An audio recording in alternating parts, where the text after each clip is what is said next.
Estamos grabando, ahí estamos. Ok. Muy buenas, estimados. Estamos ya en la tercera semana del módulo Psicología de la Familia y estamos desarrollando en esta semana algunos aspectos importantes de los elementos avanzados al respecto de la familia. En este caso, estamos viendo algunos elementos muy particulares de los conflictos que se pueden manifestar en el contexto familiar.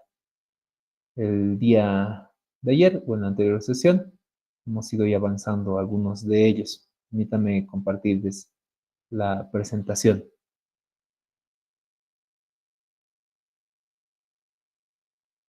Ok, ¿dónde está? Dividido. Bien, un ratito para presentar. Ahora sí.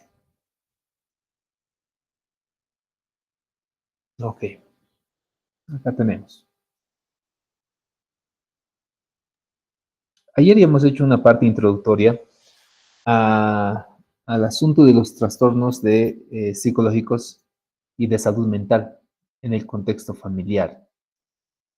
Es una realidad y para nosotros debe ser también un asunto muy importante dentro del contexto de la familia, el, al respecto de lo que involucraría las enfermedades mentales o las enfermedades psicológicas.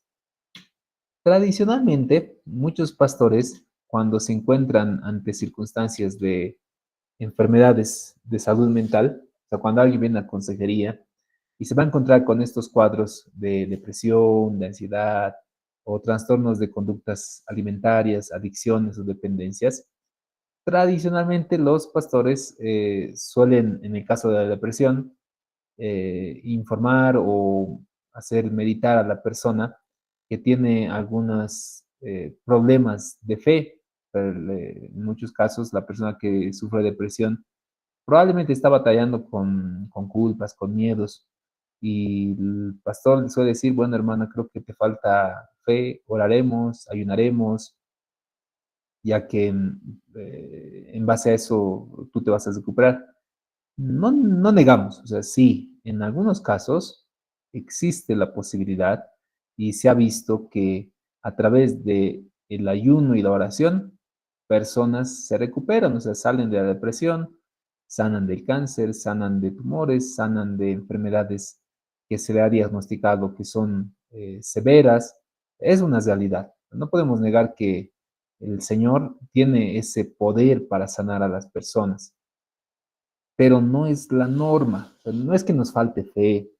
Creo que la oración inicial de un consejero cristiano debe ser el hecho de que el Espíritu Santo pueda sanar a la persona de manera sobrenatural. Esa debería ser la oración inicial. Pero no es la norma, o sea, no es la norma que el Señor sane a todos sin distinción. O sea, no sé tampoco, y le soy sincero, no sé tampoco la lógica de la sanidad que el Señor obra en cada uno de nosotros. Nuestro deber es obviamente orar por los enfermos y la oración de justo sanar al enfermo. Es el mandato que el Señor nos ha dado.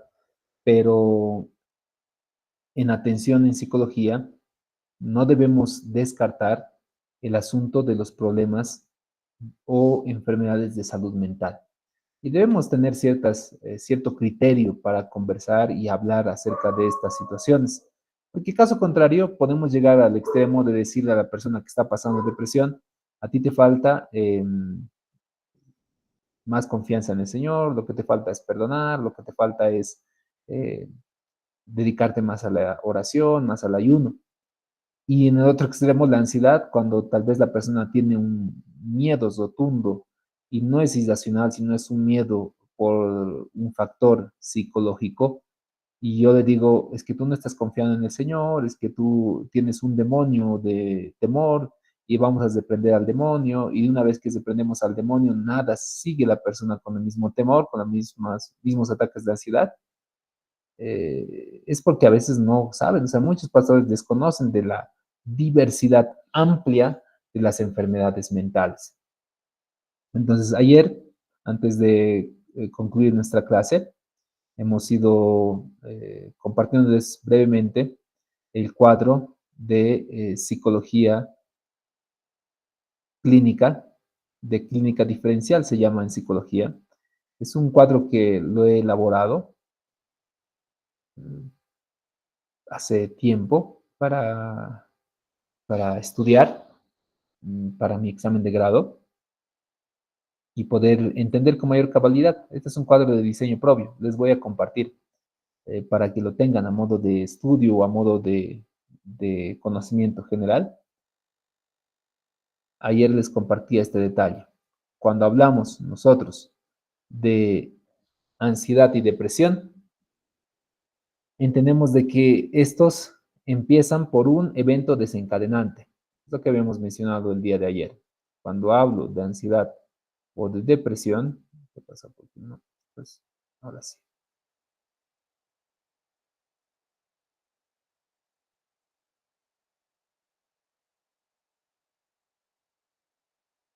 Ya, aquí creo que se ve. Un momento voy a entrar con mi celular. Quiero ver si se está observando de buena manera.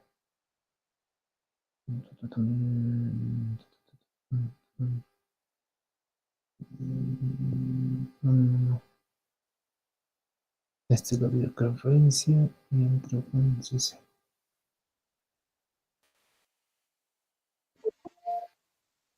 Ahora sí.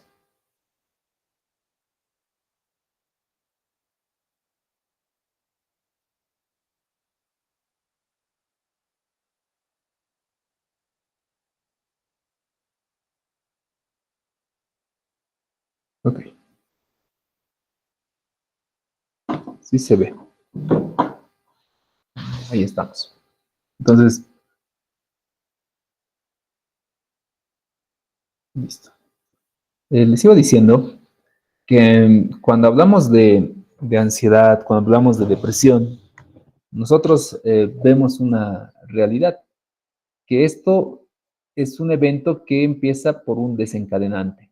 La ansiedad y la depresión siempre van a resultar por un desencadenante. No es que la persona siempre ha sido ansiosa, sino que hay un evento, o sea, tradicionalmente en su vida probablemente sí se preocupaba, sí tenía todo tipo de preocupaciones y eventos, pero en algún momento algo, una noticia, una situación, ¡pam!, hace que su vida realmente cambie.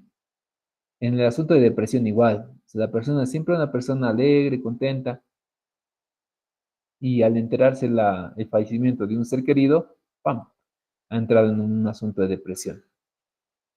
Les decía que cuando hablamos de ansiedad y depresión, en el caso de la ansiedad es un pensamiento, una enfermedad del pensamiento futuro, y en el caso de depresión, una enfermedad del pensamiento pasado. La ansiedad genera en la persona miedo y la depresión en la persona genera culpa.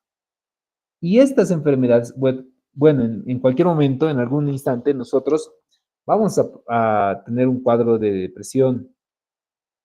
Si algún día nosotros perdemos a un ser querido, lo lógico es que esa temporada, esas semanas en la cual tú has perdido al ser querido, lo manifiestes pues con tristeza, con llanto, sin ganas de dormir ni comer, con tristeza profunda. O sea, es notorio, o sea, estás pasando un momento muy triste en tu vida y estás pasando la depresión.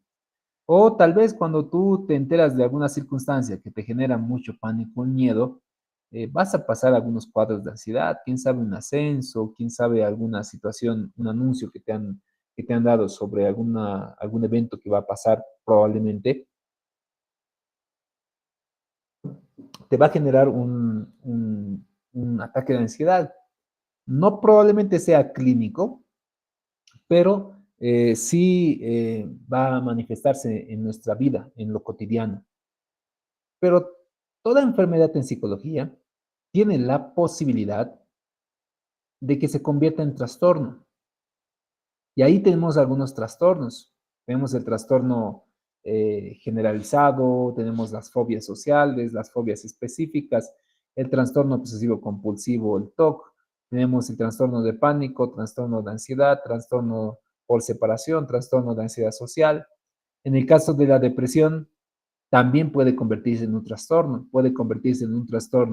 depresivo mayor, trastorno depresivo persistente, distimia, bipolar 1 y 2, ciclotímico, déficit de atención, hiperactividad, trastorno disruptivo de control de impulsos de conducta. Eso al respecto de los eventos no psicóticos. También en los tipos de trastornos de personalidad.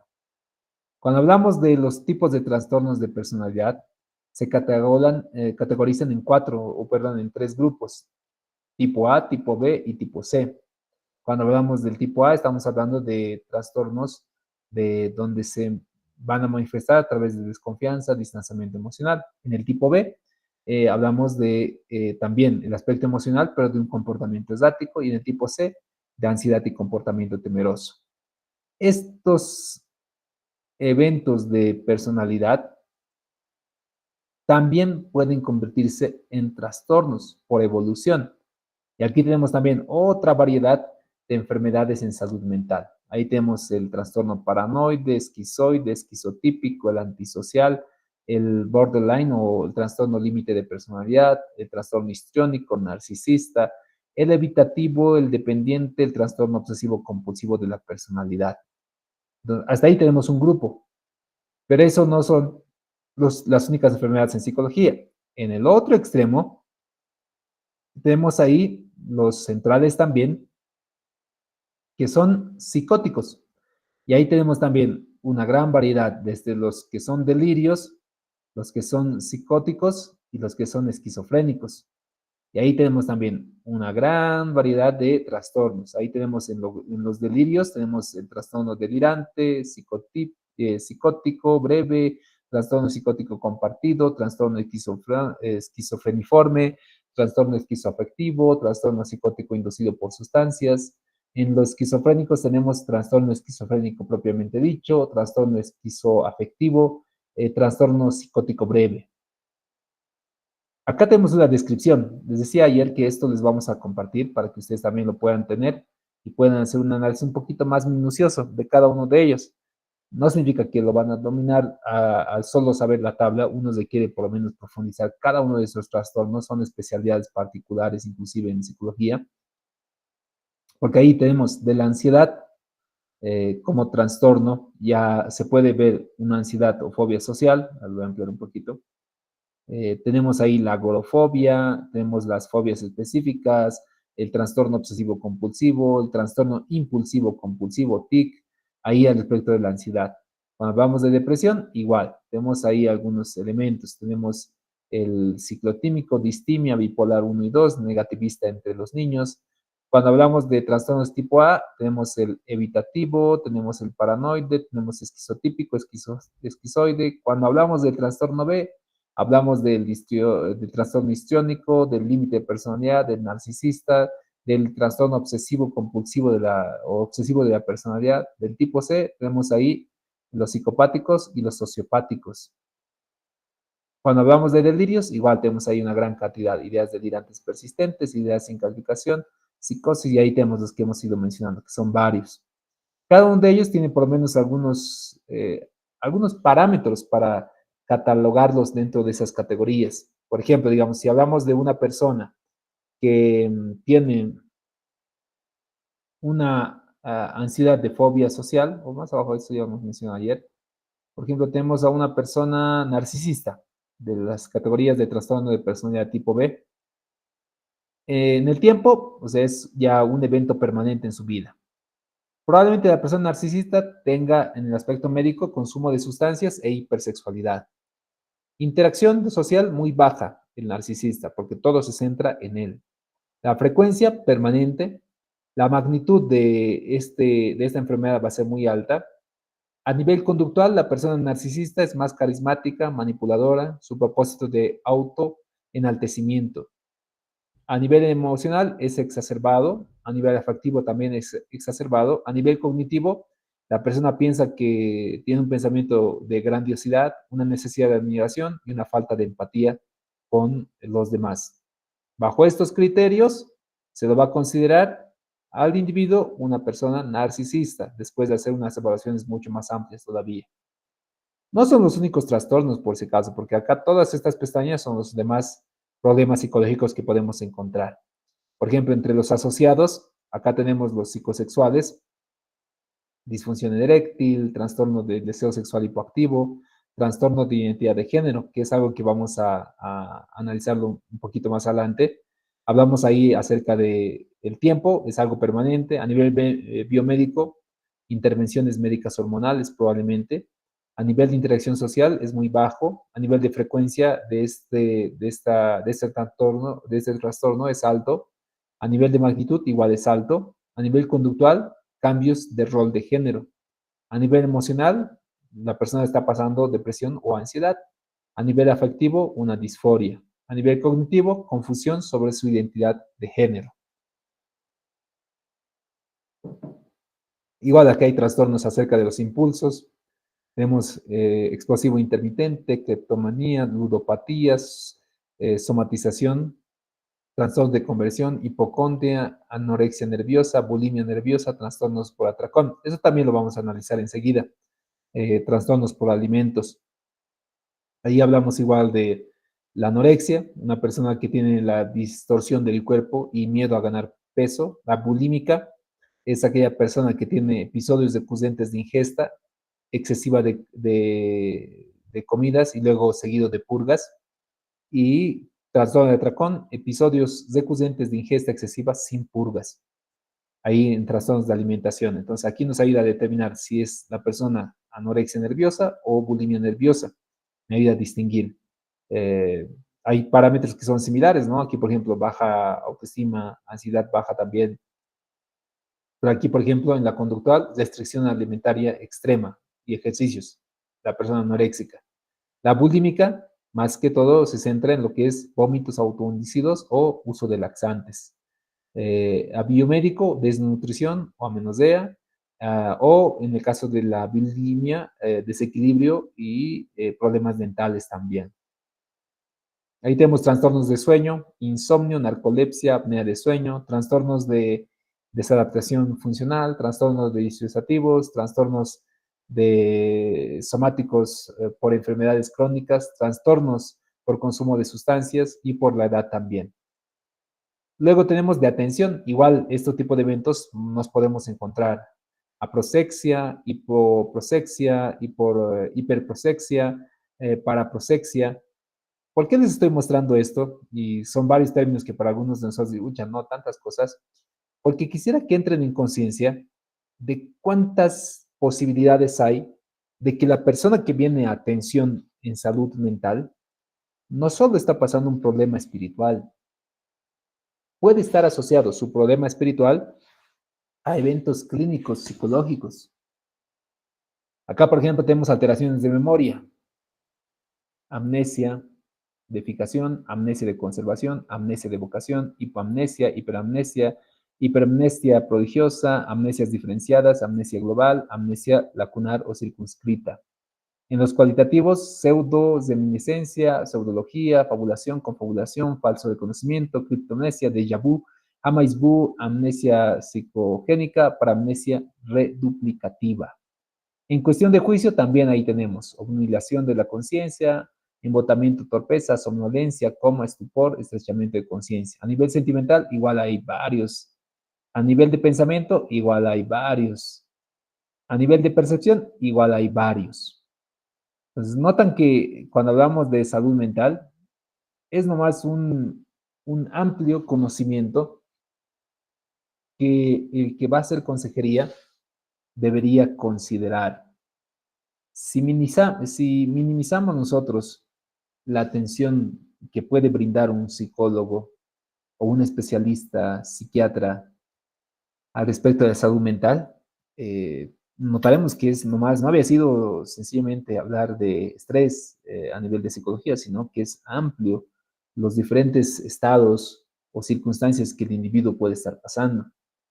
Y esta tablita les voy a compartir para que también ustedes lo tengan entre sus documentos. Si en algún instante tal vez les vaya a ser útil, puedan revisarlo, puedan complementarlo también. Como digo, es una tabla básica de clínica diferencial y tal vez incluso puedan ir actualizándolo en su proceso. y ahí puedan conocer la gran diversidad que existe de enfermedades en salud mental. No sé si hay alguna pregunta al respecto, alguna consulta específicamente de este cuadro.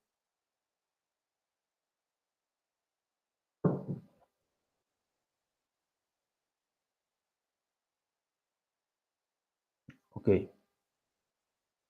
Em, ¿Lo tienen ahí para conocimiento? No es que les voy a pedir que memoricen todos los trastornos que tenemos en psicología para poder estudiarlos, pero sí, si ustedes están en el proceso de consejería cristiana y algo escapa ya de sus posibilidades, deriven, consulten a un profesional, por lo menos háganse asesorar, investiguen al respecto. No solo se queden con la información básica que tenemos, inclusive en la materia de psicología de la familia, la información que tenemos es lo esencial que se pueda brindar en este tiempo de aprendizaje. Si alguno de ustedes quiere profundizar en el aspecto de consejería, tiene que tratar de equilibrar los conocimientos que puede brindarnos la psicología y también los conocimientos bíblicos, la capacidad de discernimiento espiritual para distinguir un problema de salud mental o un problema espiritual, porque sí los hay, o sea, sí los hay.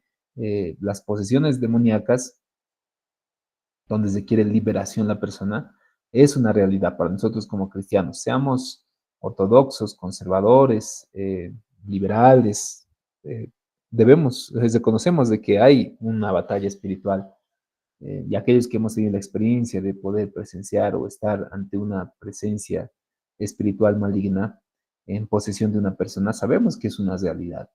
Pero también aquellos que hemos tenido la experiencia de poder atender a personas que están pasando un cuadro depresivo mayor o están pasando una situación de un ataque de ansiedad o están pasando algún trastorno de personalidad, sabemos también de que es seria la cuestión, sabemos de que sus problemas no son cuestiones netamente espirituales o son problemas netamente emocionales, sino que son problemas que involucran un conocimiento mucho más amplio del consejero.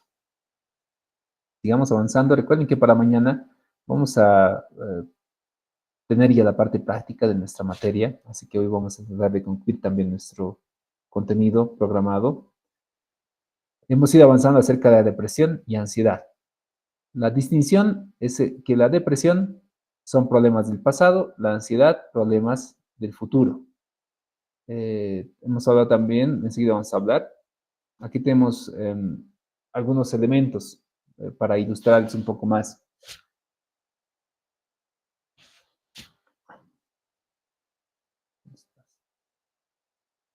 Ahora sí.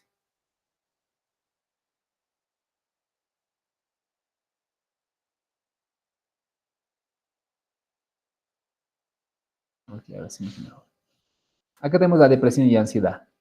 Algunos síntomas de la depresión que pueden ser, no significa que todos los síntomas son manifiestos en la persona que está pasando depresión, pero encontramos ahí principalmente falta de control sobre las emociones, pérdida de interés en actividades diarias, comportamiento imprudente, falta de energía, pensamientos suicidas, sensación de estar apagado. Esto en cuestión de la depresión. Cuando hablamos de ansiedad, la persona tiene pensamientos más estresantes, siente estar al límite, un sentimiento de pánico y peligro, una sensación de agitación y nerviosismo, problemas gastrointestinales, que esto igual suele ser bien manifiesto en personas con ansiedad, al grado inclusive que algunos suelen acabar con úlceras. La persona que está padeciendo ansiedad suele tener un problema muy severo. O sea, la ansiedad no es algo nomás con lo cual deberíamos tomarlo a la ligera. Puede tener problemas somáticos muy amplios. Sensación de estar acelerado. La ansiedad y la depresión suelen confundirse en algunos instantes y suelen ser difíciles de diferenciarse porque hay síntomas que tienen en común. Por esa razón principalmente. Ambos, la persona va a sentir una fatiga. En ambos casos, la persona va a sentirse muy irritable.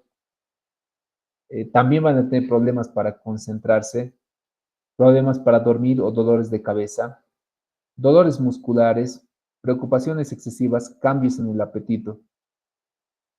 Pensamientos catastróficos, inquietud, entre los principales síntomas de depresión o ansiedad. Hemos ido viendo algunos elementos terapéuticos para ambos. Les comentaba el detalle de la depresión, el ayudarle a entender o planificar una vez más su vida y darle un propósito de vida va a ser una tarea importante del proceso terapéutico en depresión. La persona que viene con un cuadro depresivo, inicialmente se tiene que descartar el factor hormonal, especialmente en mujeres, por si acaso. Muchas pueden venir por factores hormonales postparto, pueden tener una circunstancia, depresión postparto, que es un trastorno igual particular, o pueden tener, quién sabe, depresión por menopausia, que igual puede ser una circunstancia. Entonces, ante esas circunstancias, quien va a poder hacer un análisis mucho más profundo es un médico, el cual le va a hacer un estudio muy particular en donde va a determinar si hay un desequilibrio hormonal. Y una vez que determine un desequilibrio hormonal, puede apoyar la medicación con un apoyo psicológico para que pueda asumir mejor su maternidad o para que pueda asumir de mejor manera la menopausia o para que pueda asumir mejor los cambios que está atravesando en su vida, en su día a día. En la mayoría de los casos de trastornos psicológicos, siempre en lo posible, inicialmente hay que descartar el factor fisiológico. En algunos casos, por ejemplo, puede estar asociada a la enfermedad psicológica por un golpe. Ya puede haber tenido un golpe severo en el cráneo. Desde ese golpe puede estar atravesando un cambio de conducta, se ha vuelto más agresivo, se olvida las cosas o cosas así. Entonces, ¿qué involucra? Derivar a medicina y el médico hacer un estudio tomográfico o un estudio ecográfico, porque puede ser también una afectación que pueda derivarse por algún factor fisiológico. Y si se ha hecho ya la evaluación fisiológica y viene por derivación del médico, ya, con mayor eh, prudencia, con mayor habilidad y mayor autoridad, se puede hacer un análisis más profundo del estado de salud mental, porque ya se ha hecho un descarte. En muchas ocasiones los pacientes vienen a psicología derivados por medicina, porque el médico ya ha hecho un análisis, ya le ha hecho un análisis tomográfico, le ha hecho un análisis ecográfico, le ha hecho una evaluación bien amplia de un análisis para identificar qué tiene, por qué le duele tanto la cabeza, por qué le duele tanto el cuerpo, por qué tiene tantos dolores gástricos. Y cuando ve, no es un factor médico, no es porque hay un desequilibrio hormonal, no es porque los riñones están fallando, no, o sea, todo está bien. Lo que la persona tiene es un asunto psicológico. Tiene que ir a conversar con el psicólogo, tiene que identificar en qué punto se ha desordenado y lo cual está generando problemas gástricos, problemas estomacales, problemas en su salud, dolores físicos. Es bueno entonces asociarse con diferentes ciencias. La atención multidisciplinaria es un ideal dentro del contexto de la atención en consejería cristiana. Eh, lo más prudente por si acaso. Después, al respecto del estrés, si bien, queridos hermanos, cuando hemos hecho un análisis acá del pasado, del presente y del futuro, em, recuerden, la depresión es, lapicito, aquí está. ¿Qué podemos? Depresión, ansiedad. La depresión, y este es el individuo, la depresión es cuando el individuo tiene problemas que vienen a su presente, pero del pasado, ideas, traumas, circunstancias que ha atravesado. La ansiedad es hacia el futuro, cuando el individuo tiene problemas, dificultades, pero al futuro. No ha pasado nada todavía, pero él ya se imagina como si fuera real el día que lo despiden, el día que se muere, el día que lo abandonan, el día que se rompe su relación, el día que se siente solitario. Ese es el futuro. El estrés, acá lo vamos a poner la E, el estrés es un problema que se va a manifestar en el presente. Si la depresión es exceso de pasado y la ansiedad es exceso de futuro, el estrés es exceso de presente. El estrés se manifiesta, o algunos consideran que es la enfermedad de este siglo, la enfermedad de este tiempo, porque la mayoría estamos bien estresados, estamos totalmente estresados, pastores, hermanos, hermanas, ricos, pobres, y escasamente hay personas que están sin estrés, estoicamente viviendo. Pero la persona que está atravesando factores estresantes puede también acabar hospitalizado por si acaso. Es igual una enfermedad en salud mental que involucra medirlo, tratarlo con suma seriedad, porque la persona que vive con estrés no va a tomar buenas decisiones. O sea, tanto la persona que vive con depresión, con ansiedad o con estrés, que son factores elementales de salud mental, no toman buenas decisiones, no viven una vida plena, no van a desarrollarse de la mejor manera en sus contextos familiares y sociales.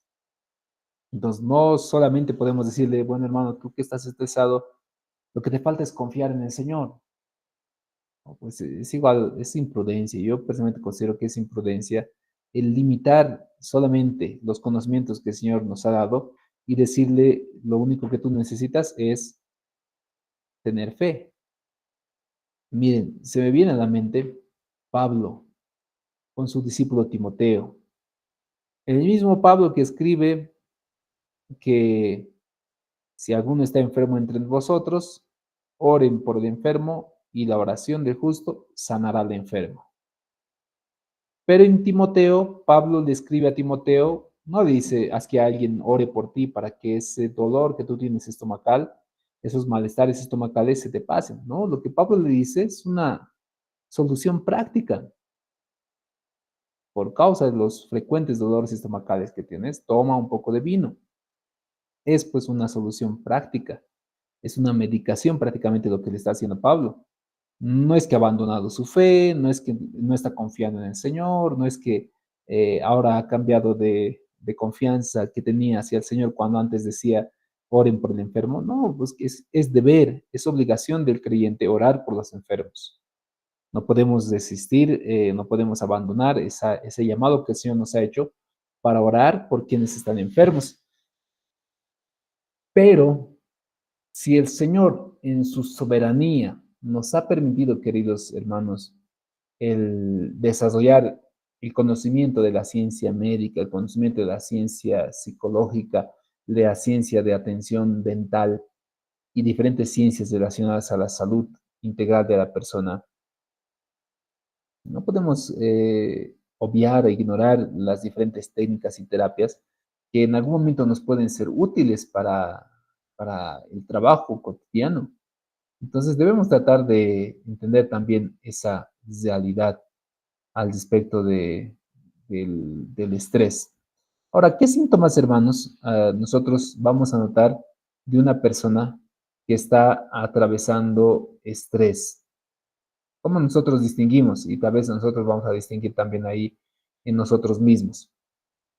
Son diferentes síntomas. Los vamos a dividir en cuatro principalmente. Los síntomas físicos, emocionales, cognitivos y conductuales. A nivel físico, una persona estresada suele tener dolores de cabeza, en algunos casos se manifiesta como dolores musculares, en algunas circunstancias se van a presentar también problemas digestivos, como estreñimiento, fatiga, insomnio, cambios de apetito, también el corazón va a manifestarse dentro de los síntomas físicos y además, por si acaso, el estrés debilita el sistema inmunológico y eso va a hacer que también tenga enfermedades más recurrentes. detalle no menor para hablar acerca del estrés. Entre los síntomas emocionales, la persona estresada también va a tener constantes cambios de humor, va a considerar una sobrecarga emocional, le va a costar relajarse o buscar tiempos de relajación. O sea, uno puede estar estresado con a nivel clínico y le recomiendan irse de viaje, pero estando en el lugar de viaje, la persona va a seguir todavía estresada. ¿Por qué? Porque sigue pensando, o sea, sigue pensando en el trabajo, en la obra, sigue pensando en su familia, en sus ahorros, en las deudas, sigue pensando en lo político, sigue pensando en lo que va a hacer, no va a hacer. Está constantemente, excesivamente pensando en su presente. A nivel cognitivo, la persona estresada, por si acaso, le va a ser bien difícil tomar buenas decisiones. Decía, tanto la depresión, la ansiedad y el estrés, la persona que está atravesando estas circunstancias no toma decisiones saludables, no toma decisiones correctas, no está capacitado para tomar buenas decisiones. Incluso a nivel clínico se puede determinar eso, ¿no? Que una persona no se encuentra en la facultad de poder tomar buenas decisiones. Una persona estresada está totalmente abrumado por su trabajo y está en la oficina con sus trabajadores. Tanto es el estrés que viene ahora uno de sus trabajadores y le dice que ha cometido un error. Por su estrés, no es que sea la causa, pero va a explotar y lo va a agredir a su trabajador. Entonces, una persona estresada no puede tomar buenas decisiones, es más difícil a nivel cognitivo pensar y tener, quién sabe, esa facilidad. Va a tener esa dificultad para pensar, para recordar, inclusive a nivel cognitivo. Entonces, pastores, si estamos viviendo estresados, debemos tomar en cuenta eso. Aprendamos a relajarnos un poquito, a bajar un poco el ritmo de vida que estamos desarrollando. A nivel conductual, la persona estresada va a estar mucho más agresivo o irritable, por si acaso. Va a tener también algunas dificultades interpersonales, lo cual va a manifestarse también. ¿Qué factores se estresan? Aquí vemos también en la presentación. ¿Por qué una persona se estresa más? Uno, los problemas económicos.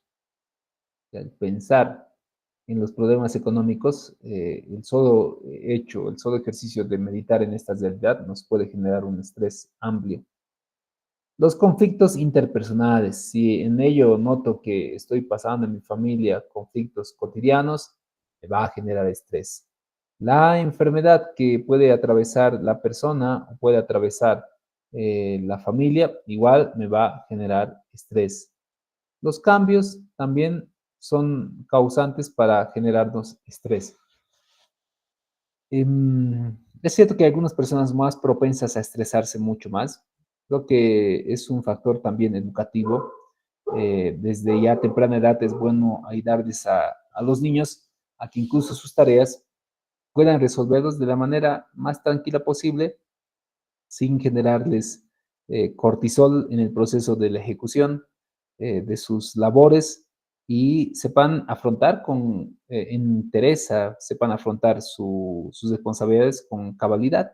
De esa manera también ellos puedan ir ejercitando para ya su vida adulta el trabajo que tengan a diario. A ver, algunas estrategias para combatir el estrés, que puede ser muy importante también para nosotros. Uno, tengamos estrategias para planificar nuestro tiempo. Ya como ejecutivos, o sea, nosotros debemos pensar como pastores, ya somos prácticamente ejecutivos, ¿no? O sea, somos gerentes, o sea, a nivel administrativo, somos como gerentes principales de la organización en la cual estamos dirigiendo, la congregación. Y como todo gerente, requerimos administrar de la mejor manera nuestro tiempo. Si tenemos circunstancias en donde nuestro tiempo, que es un elemento valioso y no renovable, se pierde, obviamente nos va a generar estrés. Tratemos de planificar de mejor manera nuestro tiempo y creo que el uso de agendas, el uso de cronogramas, de diarios, nos van a ser muy útiles para ir disminuyendo la posibilidad de estresarnos o de factores estresantes. Tengamos esa capacidad de planificar nuestro día a día. Eh, por ejemplo, aquellos que son de líneas de santidad o líneas wesleyanas, saben que Juan Wesley, como un personaje histórico del cristianismo, se los reconoce como metodista o como el primer metodista por su capacidad de planificación. La manera como planificaba su diario era realmente muy interesante. Entonces, tratemos de imitar buenas conductas. No sé si ustedes van llevando su agenda y que todo prácticamente está agendado. Eso les va a facilitar mucho tiempo, porque en base a su agenda, tienen que aprender también a agendar a su familia. Les hacía reflexionar entre las primeras clases. Como pastores, nosotros tenemos varias responsabilidades ministeriales: visitas, prédicas, talleres, la preparación del sermón, dedicaciones, bautizos, matrimonios, consagraciones, velorios. Tenemos una infinidad, las células, los programas que tenemos que establecer, si estamos en redes sociales, nuestra edición, nuestros videos, nuestros sonidos. Somos personas que estamos muy ocupadas. Y también ahí, entre las varias ocupaciones que tenemos, está también nuestra familia, nuestra esposa, nuestro esposo, nuestros hijos, si los tenemos, es también un punto importante en nuestras vidas, si no más es importante todavía. Aprenderemos a planificar a nuestras familias. Traten de planificar citas con su esposo, con su esposa, agéndenlos y respeten su agenda. Creo que es algo determinante. Respeten los tiempos, respeten su agenda, respeten lo que está escrito. Jesús mismo tenía una especie de agenda. Escrito está. Tenemos que hacer lo que está escrito, decía el Señor. Entonces, aprendan a planificar y eso les va a reducir las posibilidades de estresarse, porque simplemente van a ir cumpliendo las agendas que ya han ido desarrollando semanalmente, las actividades que ya han planificado en su tiempo.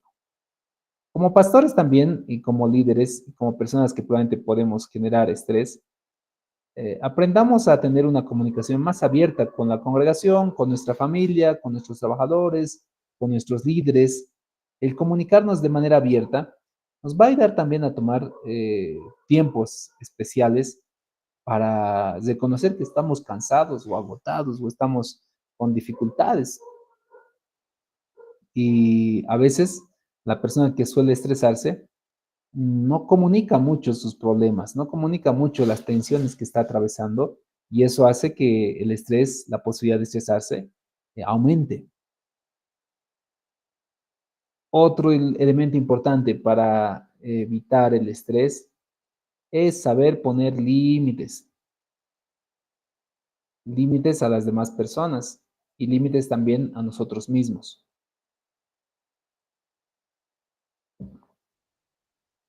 Como pastores, tenemos la responsabilidad de cuidar y apacentar la grey, pero un pastor saludable va a poder trabajar de mejor manera. Un pastor que no tiene, que por lo menos ha reducido las posibilidades de dificultades en educación para con sus hijos, en cuidado para con su esposa, en el bienestar de su familia, va a poder trabajar de la mejor manera. Entonces, si nosotros como líderes sabemos poner límites a los estudiantes, a los hermanos de la iglesia, y saber respetar nuestros tiempos, vamos a estar menos estresados. Si tienen un tiempo de descanso y es su tiempo de descanso, aprendan a respetarlo. Si tienen un tiempo para trabajar, respeten el tiempo de trabajo y trabajen de la mejor manera. Si tienen un tiempo para estar en familia y no para estar atendiendo negocios, ni ministerios, ni reuniones, agenden y sepan que las demás personas también empiecen a entender que tu ritmo de vida, que tus prioridades, que tu salud es también así de importante como la del hermano. Porque miren, es una realidad. Muchas veces nosotros como pastores recibimos llamadas a medianoche, 2 de la mañana, 3 de la mañana, quieren que vayamos a socorrerles, ayudarles, quieren que les demos palabra en ese momento, en algunos de los casos, ¿verdad? Pero cuando nosotros pedimos como pastores, como líderes, que apoyen en la obra, que apoyen el evangelismo, que apoyen el discipulado, que apoyen con una ofrenda, quién sabe, para la construcción de algo, Ah, no, en esos instantes los hermanos no quieren apoyar y eso te genera estrés. Entonces aprende a poner límites también a la congregación como líder que tú eres. Les doy el caso de Moisés. Moisés es un personaje que muestra las dificultades que puede atravesar el liderazgo si no sabe poner límites, si no sabe organizarse de buena manera. Moisés estaba agotado al grado que le dice al Señor, Señor, ya quítame la vida, ya no soporto más. Le dice el Señor. ¿Por qué? Porque estaba tan estresado que ya no quería ni vivir, porque todos los problemas que escuchaba desde la mañana hasta la tarde, además del pueblo que les reclamaba comida, que les reclamaba alimento, que les reclamaba agua, que les reclamaba dificultades que están atravesando con el dueño del otro, que me ha robado mi oveja, que mi mujer ha hecho esto, que mis hijos están así, y ahí Moisés ya estaba, perdón, dije Abraham, ¿no? Moisés ya estaba totalmente agotado y cansado. Entonces, ha sabido poner límites, les ha dicho, bueno, mis hermanos, de aquí en adelante ya no me consultan a mí directamente. De aquí en adelante yo estoy nombrando a estas personas, consulten con ellos. Pero Moisés, queremos hablar, no, consulten con ellos. Pero Moisés, necesitamos que tú nos guíes. Sí, pero no, consulten con ellos. Si ellos no van a poder resolver, van a venir conmigo. Para algunos puede ser muy burocrático, pero eso es saludable. Ha sido saludable para Moisés, ha sido saludable para el pueblo, porque de esa manera el pueblo también se ha sentido mucho más atendido. Todavía algunos pastores estamos trabajando de todo en la iglesia y eso te genera estrés, querido pastor. Aprende a tomar decisiones saludables, aprende a generar un equipo, aprende a delegar funciones, aprende a soltar y supervisar nada más. Aprende a enfocarte como Pedro cuando en el Nuevo Testamento dice, varones, ya no puede ser pues esto, nosotros estamos encargados de las mesas o debemos predicar la palabra. Nosotros no deberíamos estar aquí preocupándonos por los asuntos de servir en la mesa. Entonces, escojamos a hombres sabios, llenos del Espíritu Santo, que de buen testimonio, que sepan cumplir esta tarea. Y eso permitió a Pedro enfocarse en la predicación de la palabra de Dios. La iglesia se sintió más satisfecha, Pedro más descansado. El delegar, el poner límites, queridos pastores, no nos hace menos. Y para la persona que está estresada, el hecho de que le ponga límites a su familia o le ponga límites a sus compañeros y diga, no, mis compañeros, yo no voy a poder ayudarles en estas tareas que son sus responsabilidades, pero me van a ver mal porque soy cristiano. ¿Y qué? O sea, la salud mental es pues un deber fundamental del creyente para cuidarla. La resiliencia es la capacidad de poder afrontar las dificultades y sobrepasarlas. Y es una cualidad igual que se puede ir ejercitando con el tiempo. Analizando cómo puedes atravesar las diferentes circunstancias, buscar otros caminos, buscar otras alternativas. El autocuidado es otra también herramienta para la persona que está atravesando estrés. A veces la persona estresada está tan preocupada de los demás, tratando de cuidar a sus hijos, tratando de cuidar a su esposo, tratando de cuidar a la congregación, tratando de cuidar a los hermanos, tratando de cuidar a los papás, que se ha olvidado cuidarse a sí mismo. ¿Cuántas ocasiones he visto atenciones aquí en la oficina que la persona llega totalmente estresada y me dice, es que, pero ¿qué es lo que está sucediendo? Es que miren, mis hijos están de esta manera estudiando y tengo que apoyarles. Y mi esposo también está con dificultades al parecer en el trabajo y aquí en la congregación igual el pastor me ha dado tareas y ya no sé qué hacer. Mis papás igual ya están ancianos, no sé cómo les puedo ayudar. Y además he visto a algunos de mis compañeros igual en el trabajo que se quieren un apoyo y no sé cómo ayudarles en el trabajo. Realmente, pastor, no sé cómo puedo ayudar a usted. También yo lo veo trabajando y no sé cómo involucrarme más para apoyarle. No sé si el Señor está ahí conmigo ayudándome y si le estoy fallando tal vez. Está tan estresada la persona y se le pregunta, ¿y quién te cuida a ti? Así la pregunta certera, firme, y la persona estresada entra en conciencia, dice. Y algunos hasta se ponen a llorar cuando se le pregunta eso, ¿y quién te cuida a ti? Y se quiebran y dicen, no hay nadie que me cuida a mí. Y hacerles comprender de que el autocuidado es tan importante como el cuidar a los demás. El amor al prójimo es tan importante como el amarse a sí mismo. Ama a tu prójimo como te amas a ti mismo. el tener prioridad de nuestro cuidado no involucra que no amemos a los demás, no es egocentrismo, no es una persona ególatra, no es una persona individualista, es una persona que quiere estar saludable y estando saludable le va a permitir ayudar también de la mejor manera a los demás. Entonces, el autocuidado es determinante para, para una persona que está atravesando estrés. A ver, creo que con eso es correcto. Preguntas, comentarios. Hoy hemos avanzado a algunos cuadros clínicos de ansiedad, de depresión y las diversidades de enfermedades en salud mental. También hemos hablado un poco acerca del estrés y cómo combatir el estrés, que es algo determinante también. Y a ver, ¿qué tienen ustedes? ¿Alguna consulta, algún comentario al respecto? Pastor Josué, ¿cómo está? Muy buenas noches, estimado pastor. Muy buenas Muy noches, buenas. pastor. Buenas noches también a todos los pastores. Simplemente, tal vez como una consulta, ¿no? Porque sabemos que muchas veces al iniciar la obra, al comenzar, ¿no? Lo que a veces comúnmente llaman es el pastor orquesta. ¿Eso por qué? Porque muchas veces al iniciar la congregación tenemos que hacer casi de todo. Pero, ¿cuánto tiempo más o menos es recomendable o saludable de que esto sea, ¿no? El pastor, ¿cuánto tiempo debería llevar esto, de llevar todo la carga, ¿no? Más o menos debería haber un tiempo determinado, o porque hay otros que aguantan, ¿no? Dicen años, ¿no? Y ellos nomás hacen realmente todo.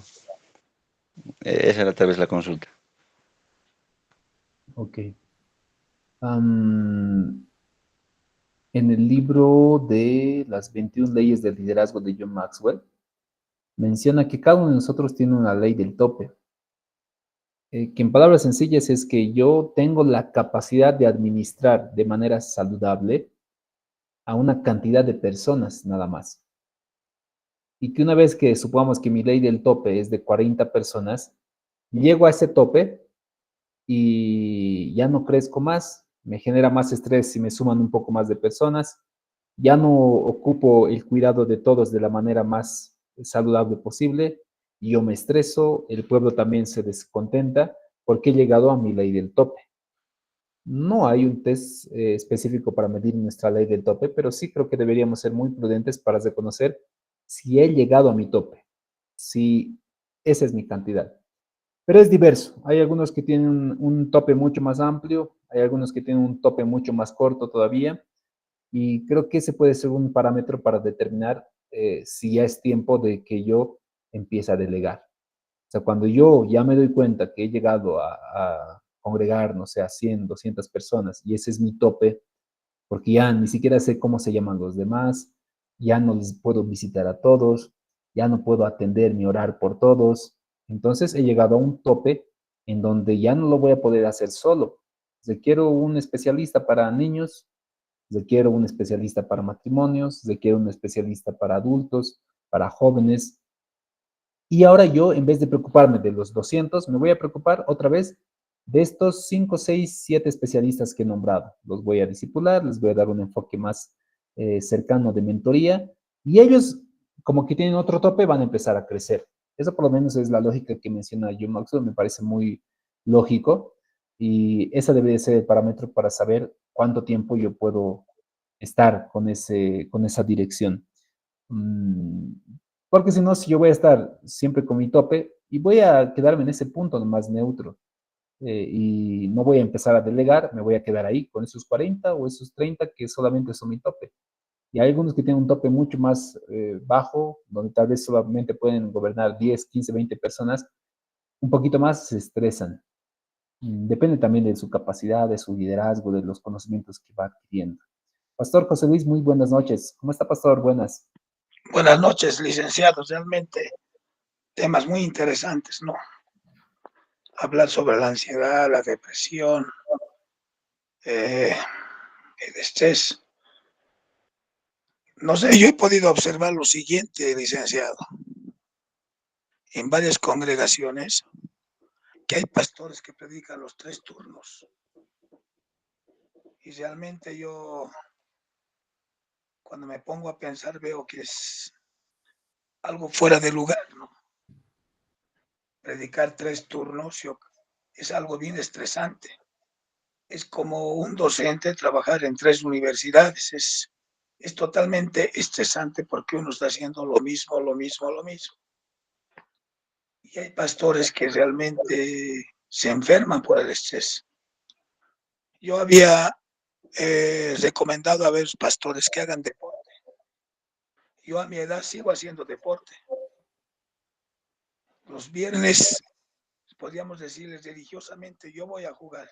Aparto un tiempo de estar de 10 a 12 del día y juego. Y también juego Wally. Y eso ayuda bastante para el estrés. Pero varios pastores se niegan. Algunas veces se les recomienda que, por ejemplo, hagan zumba, pero ven que la zumba es del enemigo, del diablo, qué sé yo. Y es lo que recomiendan los especialistas, que el mejor ansiolítico y antidepresivo es el deporte, o la caminata, cualquier deporte, no. Pero muchos pastores no quieren hacer deporte.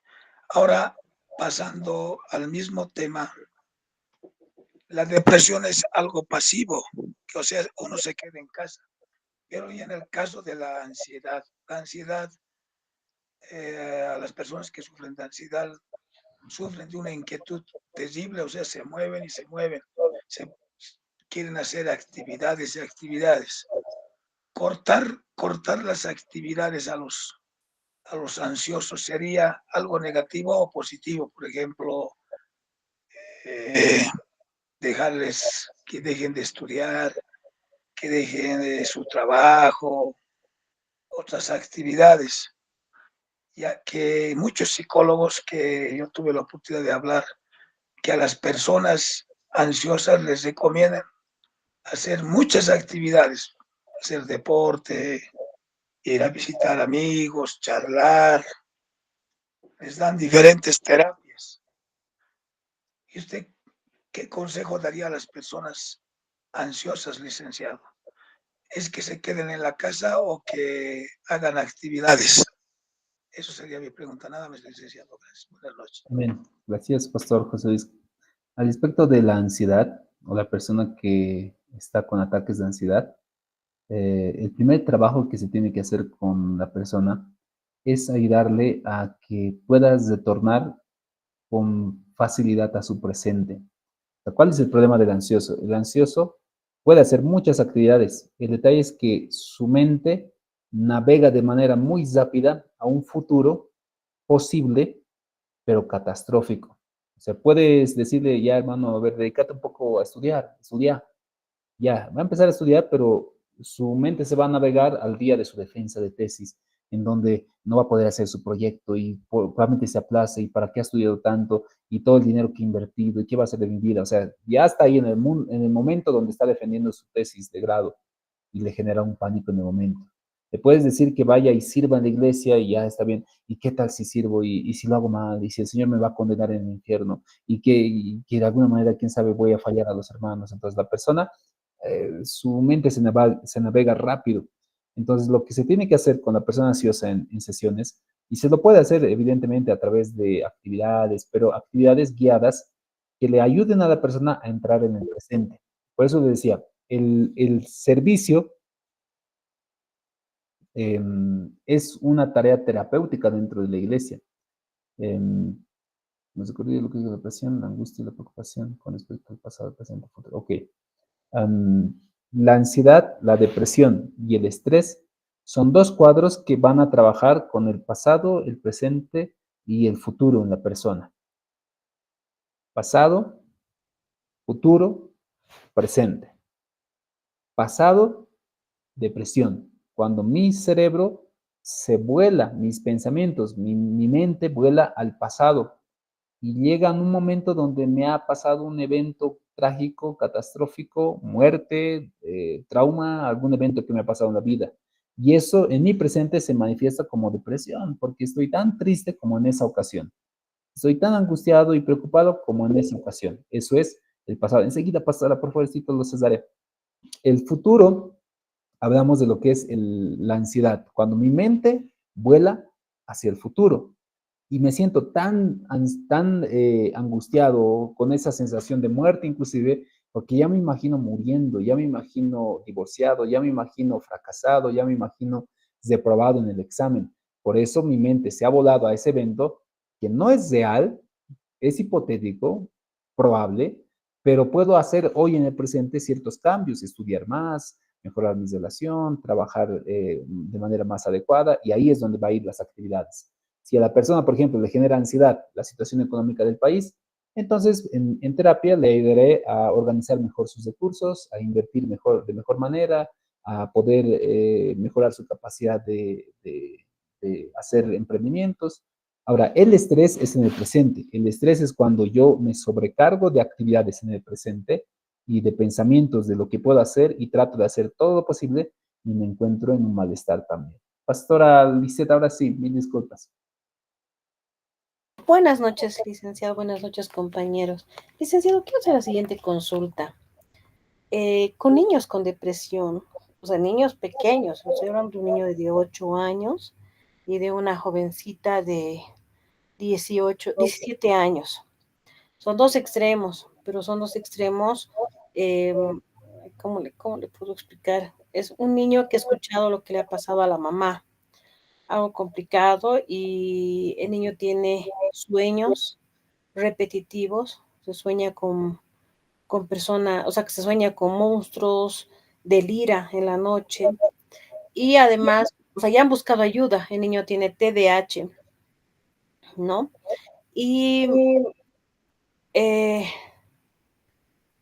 o sea, él habla, yo cuando sea grande, yo voy a vengar a mi mamá, yo los voy a matar, y son cosas que está pasando el chiquito, ¿no? Y es un niño muy inteligente, pero tiene también el problema de TDAH, y él se metía en la cabeza que él es un niño enfermo y que no puede, es sumamente inteligente. Ok. ¿Qué se hace en esos casos? Ok.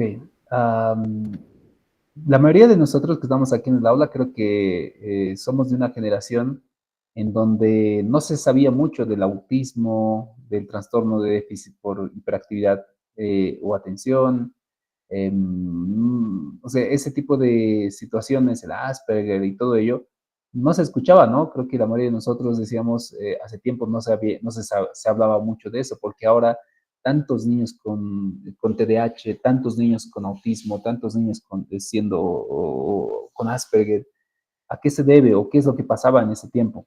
No es que estas enfermedades son modernas o recién se han descubierto, sino es el asunto de que hace tiempo los padres, la manera como han educado, por ejemplo, a un niño autista o Asperger, en donde le es difícil el poder socializar, le es difícil hacer contacto visual, le es difícil el entender algunas responsabilidades sociales o costumbres sociales, lo que el padre utilizaba es un conductismo clásico, castigo o recompensa, que suelen ser para el cambio de conducta muy efectivos. Entonces, el castigo, la recompensa, para un autista ha sido una realidad de tratar de estabilizarlo a nivel social y que por lo menos trate de entrar en los parámetros de normalidad al respecto de su situación. No es que ha dejado de ser autista, por el caso del autista, el hiperactivo, el Asperger no se normalizan, o sea, no es que se van a curar, es una condición con la cual viven y solamente que van a tener que asimilar nuevas habilidades y aprender nuevas habilidades.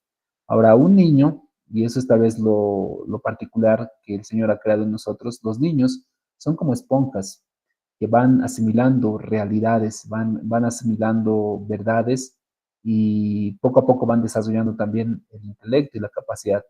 A un niño también se lo debe tratar de entender de acuerdo a su desarrollo infantil, muy fantasioso, muy idealista en algunas ocasiones, Y el adulto es un factor determinante para la formación, por lo menos en el caso que menciona la pastora Liz, con los datos que tenemos, los adultos pueden hacer un gran aporte ante esta realidad. La manera como la madre tal vez afronta esta realidad, creo que puede ser un camino muy importante para que ella primera sea quien sane la situación que ha atravesado y que al tener esa realidad no le sea tan tortuosa, no le sea tan complicada y compleja de asumir. Creo que puede empezarse por ese camino. Y el niño, al ver la realidad que su madre está en un proceso ya de recuperación, en el cual ha restaurado plenamente, puede ayudarle también en ese proceso. Ahí va a ser un factor determinante el adulto, que el niño va a imitar conducta, va a Dicen, y lo siguiente, eh, igual una jovencita que recién entró a la universidad y bueno, ha tenido un trauma, como a los 8 años ha sufrido un abuso, no dentro de la ciudad, sino en el pueblo donde vivían.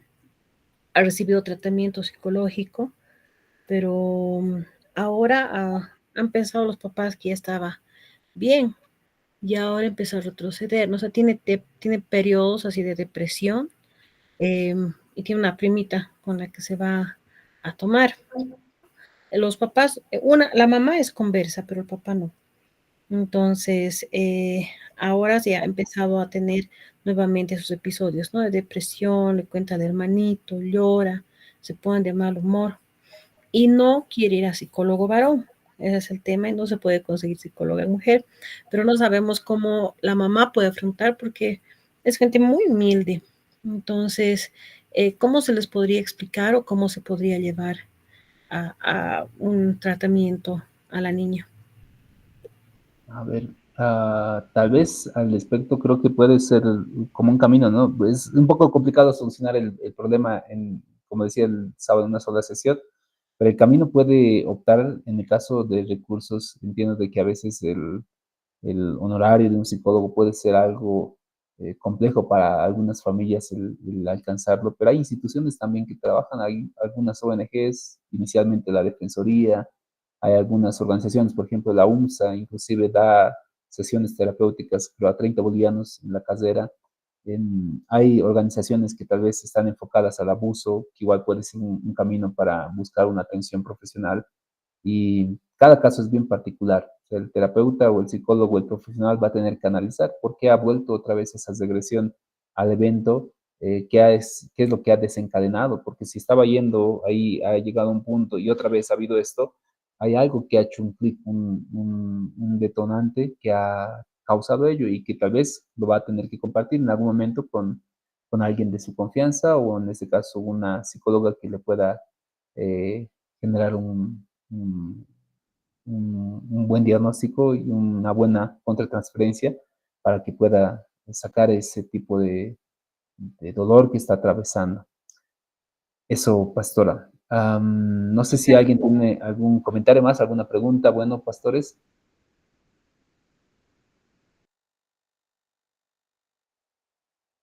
Ok. Vamos a concluir entonces en este punto. Sí, Pastor Fidel, ¿cómo está? Buenas noches, paz. Buenas noches, Lice. Quería comentar la primera pregunta que hizo el pastor, hasta qué tiempo uno puede estar como pastor orquesta.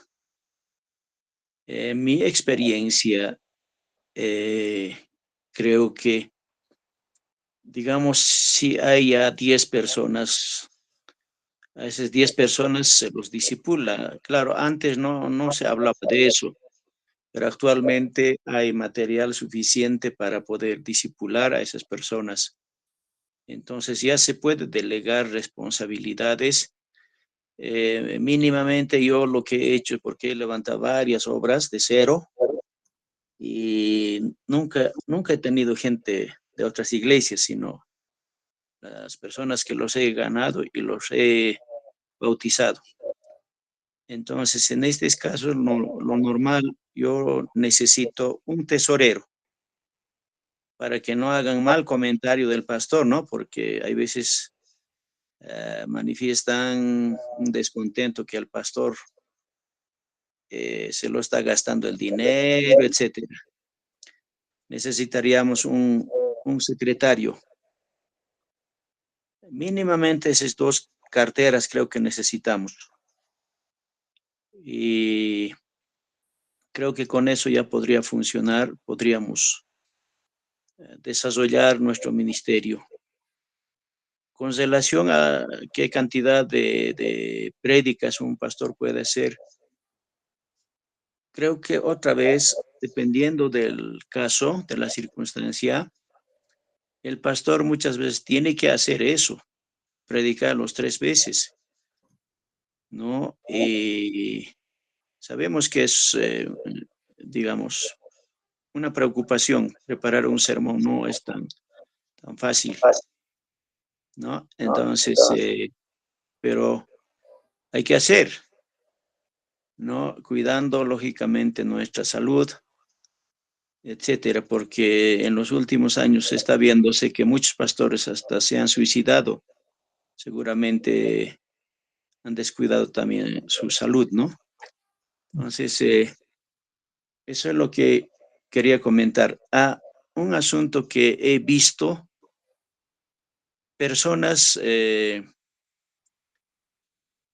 escuchan voces y no supe yo qué decir porque como no he estudiado, digamos, del tema, entonces, pero escuchan. Tengo un vecino aquí cerca de mi casa y escucha voces. Me está hablando ahorita, dice. Y es mayor él. Así siempre he caminado, dice. Él es católico. Pero también he visto a otro cristiano que no es de mi iglesia. Igual dice, yo escucho voces y no sabía qué consejo darle, porque tampoco podemos ser tan... los pastores no conocemos todo. Hay veces aprendemos con la experiencia que uno sucede, ¿no? Entonces, usted dijo que Maxwell había otro asunto, ¿no? Maxwell dijo que más o menos hay una capacidad de personas que puede atender una persona.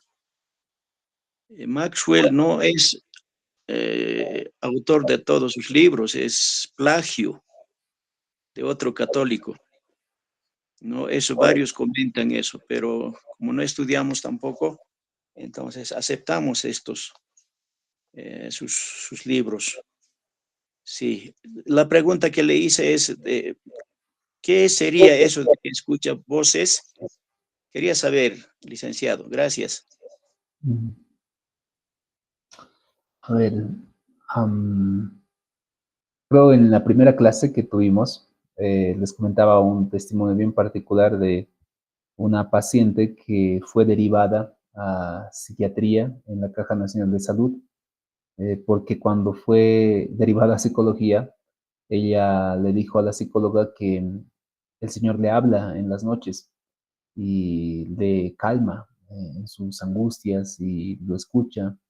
Eh, y seguramente la hermana ha prolongado mucho más su sesión con la psicóloga y le ha ido diciendo, ¿no?, que el Señor le habla desde la palabra, le habla en la oración, le habla en el ayuno, le habla en lenguas. Esos detalles particulares para los cristianos es un detalle bien particular de nuestra fe, donde nosotros literalmente creemos que el Señor nos habla y que le escuchamos, algunos probablemente audiblemente, algunos simplemente como una voz interna, o otros sencillamente en las escrituras. Ese es un caso. Pero también hay casos clínicos en donde la persona puede estar pasando un cuadro de un trastorno esquizofrénico donde ya habla con personas. Y en ese caso, por lo menos, lo más ideal es hacer una derivación a psiquiatría, no porque el psiquiatra sea el malo, por si acaso, o sea el último elemento, sino para descartar esta posibilidad. Porque si bien el Señor se ha revelado a través de las Escrituras, y algunos creemos que el Señor sigue hablando, porque en los Hechos el Espíritu Santo habla y les dice, apártenme a Saulo y a Bernabé, Entonces habla. Hoy tal vez creemos también en la dirección del Espíritu, en la predicación, en la enseñanza. Puede ser que en algún caso pueda ser un trastorno de esquizofrenia en donde la persona ya esté alucinando y tenga voces audibles. O sea, literalmente es como personas que están reales ante tu frente y te están hablando y te dicen, oye, diles esto, o cómo estás, y tú hablas así con ella o con esa persona, pero nadie más la ve. Y eso puede ser catalogado como un trastorno de esquizofrenia. Y un psicólogo probablemente igual te va a derivar a psiquiatría para que evidencies si hay alguna lesión cerebral, si estás atravesando un cuadro de esquizofrenia. Hay una película, si no me equivoco, es Mente Brillante la película, que habla de esta realidad, de una persona que está atravesando o que es esquizofrénico, pero que está batallando con esto en su día a día, pero es de una mente genial que trata de ver también esa realidad. Eso, pastor. Y, y lo del católico, pues ese católico está sano, no está mal, nada, está disfrutando de la vida, ya es mayor, recientemente se ha jubilado, pero él me dice, no, yo escucho normal, así siempre he escuchado, dice, voces. ¿Qué sería? Como digo, Lo del, habría que claro, ser. lo del cristiano es otro punto. Yo creo que el Señor habla, eso la Biblia mismo dice, ¿no? Pero de este católico es algo que me preocupa también. Dígame, licenciado. Como digo, pastor, y para todos también, ¿no? De los casos que consultan en la clase, cada caso es bien particular. Es un poco difícil darles un diagnóstico o un camino de qué es lo que puede ser o qué es lo que puede pasar con los datos muy básicos que está pasando en la persona, porque pueden ser una gran diversidad de opciones, ¿no? Puede ser una lesión cerebral y eso lo cual está haciendo ver y alucinar. Puede ser que sea un aspecto espiritual, puede ser que sea un aspecto demoníaco, puede ser que simplemente está llamando la atención. O sea, las posibilidades son varias y ante eso resolverlo tal vez en una clase va a ser un poco complicado. Habría que hacer un análisis bien particular y recomendarle que por lo menos vaya y consulte con un profesional porque puede ser que esté atravesando quizá una lesión y un tumor que ya le está generando una lesión frontal, lo cual ahora le está haciendo alucinar voces o personas. Y quién sabe, ese tumor está creciendo y por esa razón también está pasando. Puede ser un caso. O sea, cada caso es bien particular, querido pastor. Eso, no sé si hay alguna pregunta más, queridos pastores. Yo sé que hay un tema muy Gracias. interesante dentro del área. Mañana recuerden especialmente el caso de mis hermanos